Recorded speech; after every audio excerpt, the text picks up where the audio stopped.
Hello, anybody, somebody, nobody, whoever we never see this. Is Zephyr Alexander Faust, the Wiv, come back at you with some more Warhammer 40k. I'm a window open, so there's gonna be some loud background noise. I don't really care as much for this video. I just was on the edge of a knife for passing out. I was enjoying some great classical instrumental music. It's a warm day, which is good. Days should be warm. Nights shouldn't be. And so, 'cause it's so hot recently, I was talking about taking a nap. I thought I'd record this video of 6 1K armies, so you could pick one and roll a dice, 6-sided die, and then you can use that. There's 3 for Imperium, 2 for Xenos, and 1 for Chaos. They have some melee, some shooting, and psychic, and a bit of mix in between. Overall, I like these armies. I think they're decently competitive in 1K. It depends if you're using them as a 2v2 army or straight up incursion. That would change some things. Without further ado, let's talk about these. So let me do some reorganizing here.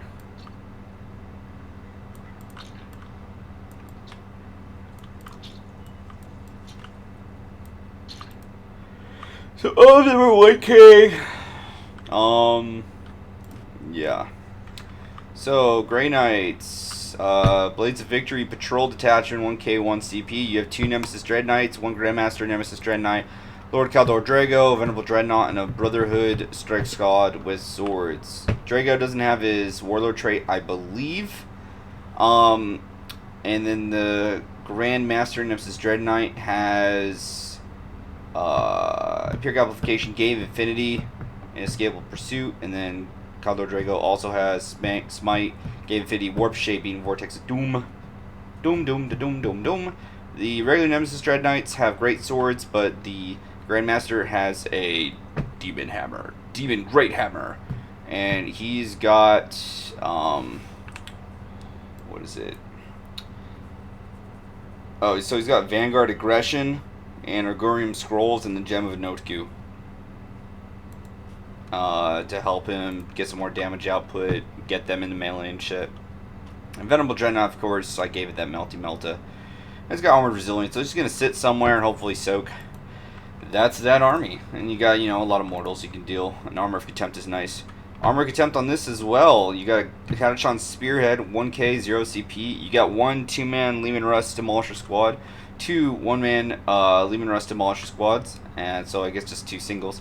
And then a Tank Commander, and then a Tech Priest Engineer and Sergeant Hawker. Now you can make this kinda with 6 tanks, barely, but it's kinda poopy. I don't recommend that. I'm not even 100% you could.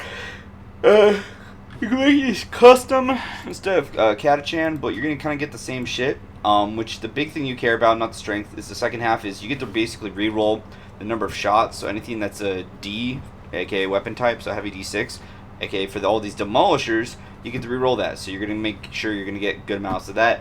And then Sergeant Harker can give everyone here reroll hits of 1, including the Tank Commander, which means that you can use the Tank Commander's ability to do smoke launchers instead if you so choose. Keep him alive a bit longer or make him soak more. Because they have Armor Contempt, their T8 would save up of 2. So good. And he's gonna have Tank Ace for free by foregoing the Warlord trait to get Soul and Purposeful. And Tech Priest Engineer, hopefully he's going to be healing some people. That's basically it. It's just a really shooty army, but because it's Spearhead with tanks, Lehman Russes, they actually all have OBSEC. So in the Grey Knights, the only thing was OBSEC was the actual Strike Squad. This, all OBSEC except for the Engine Seer and Sergeant Harker. So that's pretty nice. Alright, now for Sisters of Battle. I have an Argent Shroud Patrol, 1K 3 CP. You got 1 5-girl squad of Dominions, 1 5-girl squad of Battle Sisters, 10 2-girl squads, 2 10-girl squads of Retributors. They're gonna have 1. That's worth double checking. I believe they have 1 Ormarium Cherub each. Yes, they do. And then a Caldus Assassin, a Palatine, and a Canoness. The The Canoness, I believe, is somewhat bare bones. Yeah, that's right. Because I want to have the CP available for the Paragons and the Dominions to do their shtick, and then if I need to for save and other stuff, and just do that over 2 rounds, and it's going to become more costly. Or I can even save it for the Calidus. So while you could turn the Canoness into beat stick with some things, then you're going to run into point problems with this list, being able to afford the different combinations with the points. So she doesn't have the typical Rapturous Blows and Blessed Blade. She just got a crappy ass chainsword. And that's okay, because you don't care. Most of the damage is Melta. I originally built this list as Sisters of Battle, and it was like 3 squads of fucking Paragons. Now that ain't bad. That is by no means bad. Boy, in the end of the day, it didn't do much. If your opponent brings Melta, they're just gonna crumble away anyway, I think, usually. So it's just, this is just better, unfortunately. Or at least, like, this is better against most armies, but as soon as your opponent brings Melta, they're trash. They're dumpsters. Or if they bring a lot of Mortal Wound stuff, problema. And so these Retributor squads being 10 girls each give them more sustainability. Hopefully be able to get 2 rounds of combat off with them, which is just so much.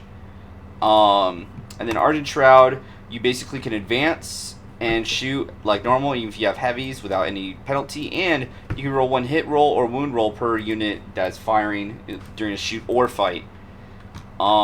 Yeah, and I think it makes more sense to have the CP available instead of even giving like any other bonuses to the Canoness or Palatine.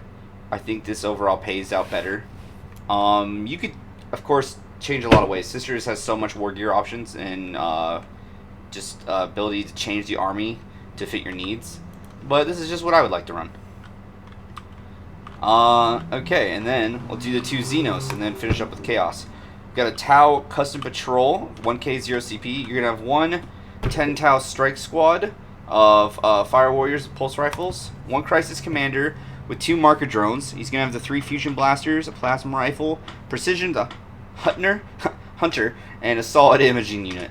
The reason I chose a Crisis Commander instead of the Cold Star is he gets an extra benefit he can give to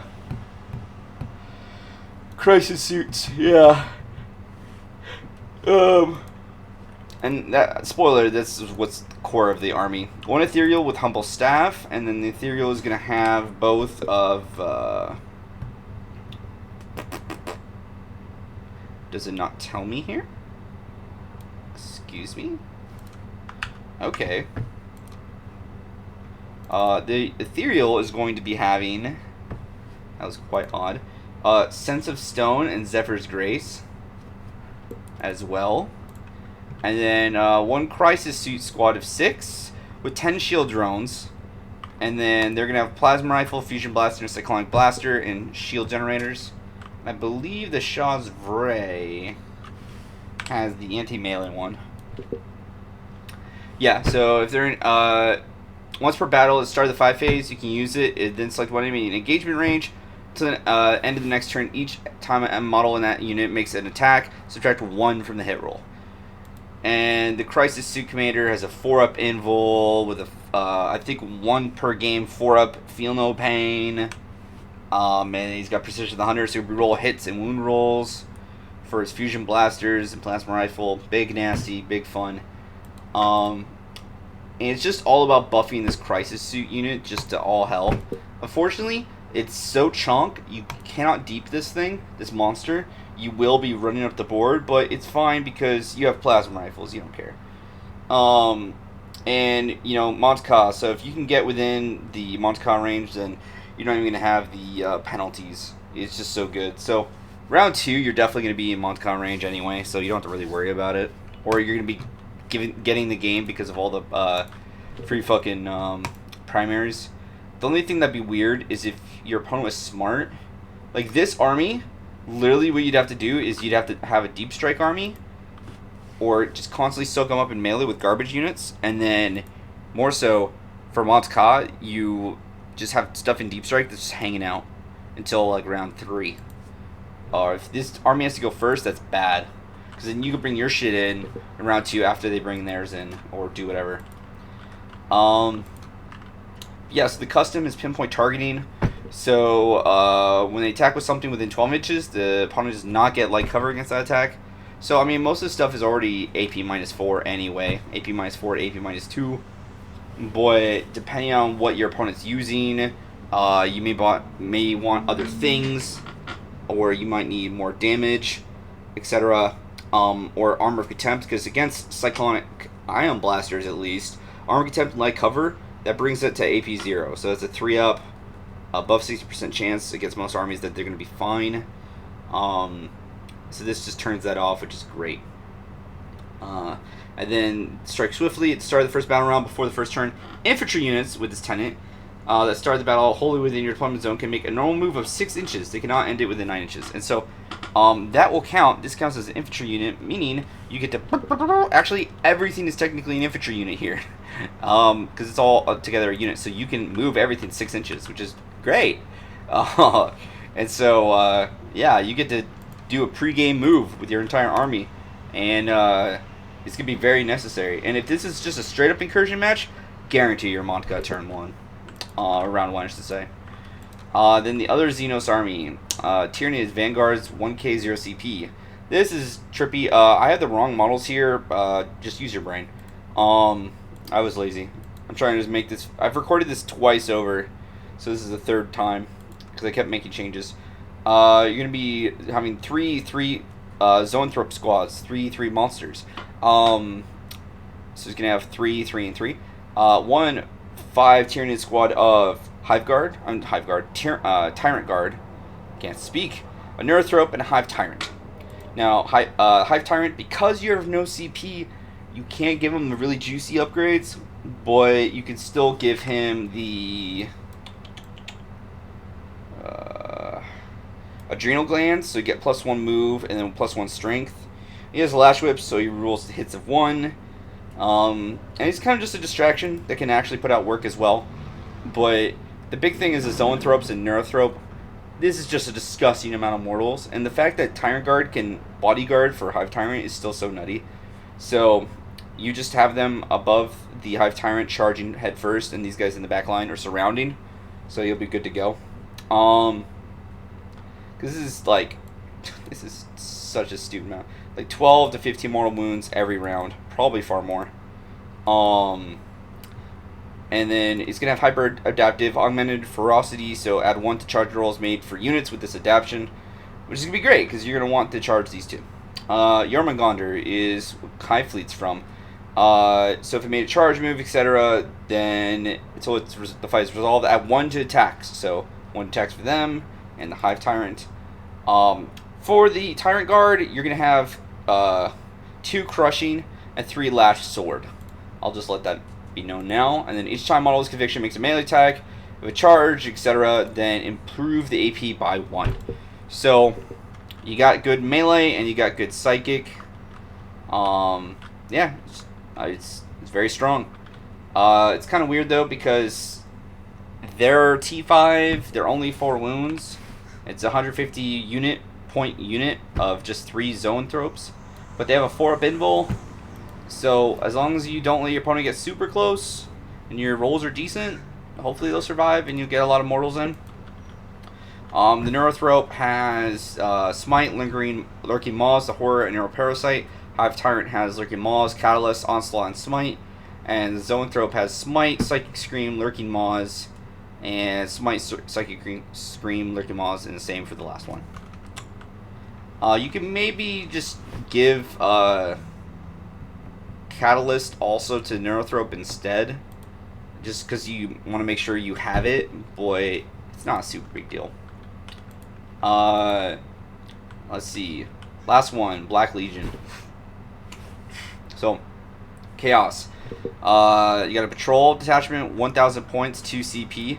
It's 1 5-man squad of Rubric Marines, or 5 Dust Squad, I should say. 2 5-man squads of Legionnaires, Abaddon Spoiler, Chaos Leviathan Dreadnought, and a Dark Disciple with his, Dark Apostle. God damn it. Yellow Scribe, done it again. They don't have Dark Apostle for some reason, it's just Dark Disciple. But if you Numpad 1 for TTS, it literally shows both and everything. It's just dumb. Even then, I wouldn't trust it. I don't think it tells you, like, the potency shit. With that said, you're going to get the Black Crusaders bonus for Black Legion. Each time the combat attrition is taken for it, ignore all modifiers. It makes attack as add 1 to the hit roll if it was the closest unit to shoot or charge, etc. Melee attack, and you made a charge. For the rubrics, more importantly, where are you? Sorcerer, where are you going? You're going to get Diabolic Strength. And for the Dark Apostle, I don't care what that says. It's wrong. Dark Apostle, you're going to get Soul Terror Portent. Soul Terror Portent is, if this prayer is heard, select one friendly Legion Core, Legion Cultist, or Legion character unit within 6 inches of this priest. Each time it makes a melee attack, add 1 to the wound roll. And then, of course, Abaddon, the Despoiler himself. Dude is such a Chad. He's so strong. And so this is just if you want a raid boss. Because they literally, half your army is just empowering your raid boss. And you just send them out to fight and destroy everything. But if you lose your raid boss, you're fucked. But, you know, it's a pretty derpy little thing right now.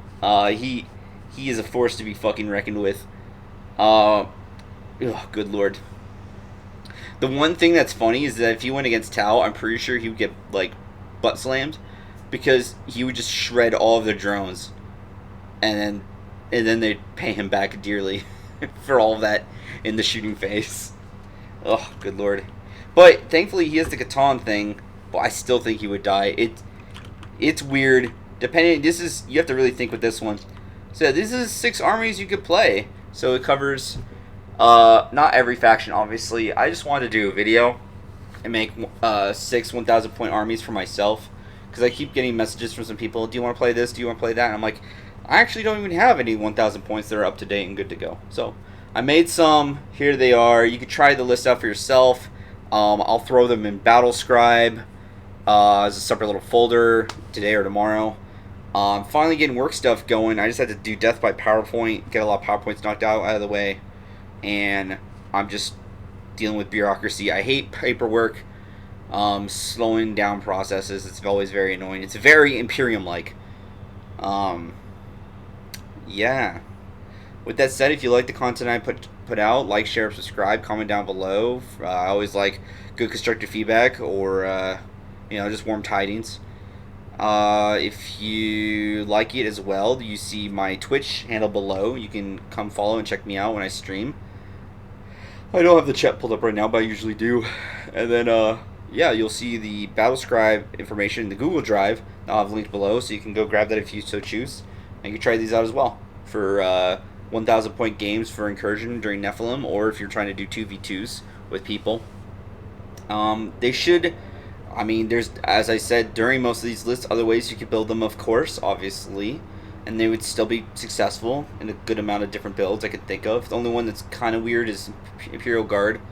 I think that one's kind of at a good spot right now. I don't think I would change that list. But, still could. And have fun with it. Take care and game on. Later. Bye.